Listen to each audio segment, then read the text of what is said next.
After ko ngang matapos sa pagtitinda at maipasok ang lahat ng mga gamit, ay ito talaga ang hate na hate ko. Nakakasira talaga ng araw pag maraming ligpitin. Bale, ito lahat yung mga ginamit ko sa ating pagtitinda. Wala din namang ibang gagawa nito kundi ako lang, kaya no choice ako kundi ligpitan ito lahat para may magamit ulit kinabukasan. Kahit nga super pagod na yung katawan ko, ay kailangan ko itong ligpitan para maayos naman kinabukasan at madali na lamang mag-open. Nag-open kasi ang tindahan ko from 2 p.m. to 6 p.m. Sa umaga kasi ay almusal naman ang paninda kagaya ng spaghetti, pansit, sopas, champurado at kung ano-ano pang pang-almusal. After ko nga magligpit ay inasikaso ko na itong aking imamarinate para sa ating hamburger. So, ito yung mga kailangan natin. So, yan yung meron tayong oyster sauce, meron din tayong barbecue sauce, may paminta, may bawang, at syempre, meron din tayong kalamansi. So, hindi na nga ako nahihirapang maggayat ng bawang kasi very useful naman talaga. Itong nabili natin na pangdurog ng bawang. Hindi ko alam kung anong tawag dito. I think garlic crusher.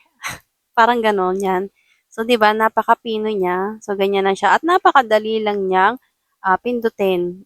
Ipupush mo lang yung pinaka-dulo niya. Yun lang. Madudurog na siya. Madali lang siya. Yun, hinalo ko na siya sa ating karne. So, 1 kilong giniling na chicken fillet yung ating binili. Tapos, ito, nagpipisa na ako ng kalamansi. So, maraming kalamansi talaga ang binili ko. So, yan. Ihalo na din natin yung kalamansi dito sa ating minamarinade. Siyempre, lagyan natin na bale, tag 20 pesos tong ating paminta. Tapos, susunod na natin tong all-purpose marinade na barbecue sauce. So, lagyan natin siya dyan. So, from Mamasitas. Mamasitas, baka naman. Siyempre, ganun din yung gamit ko sa oyster.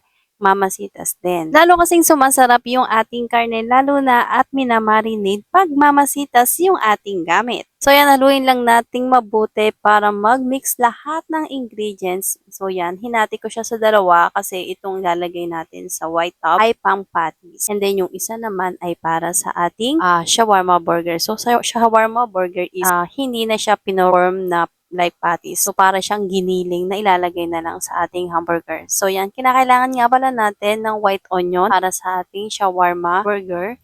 So, kaya ko hiniwalay agad para doon ko lang siya mailalagay sa ating pang shawarma at hindi na magkalasa yung doon para sa ating patties. So, yan. Haluin ko lang mabuti para mix na mix talaga yung sibuyas dito sa ating minarinade na chicken. So, yan, o, diba? Napakadali lang gawin ito, guys. And malaki din yung kita dito. So, yan, nagkaroon na tayo ng dalawang patties sa ating hamburger. And then, meron din tayong pang shawarma burger. So, sa patties naman, na ginagawa natin, dadagdagan lang natin to ng harina, ng itlog. And then, syempre, meron tayong secret ingredients. So, yan, lagay lang natin sa freezer. And bukas ko na siya dadagdagan para fresh na fresh. Once na may bumili, is doon talaga magiging malasang malasa yung ilalagay nating secret ingredients para sa ating patties.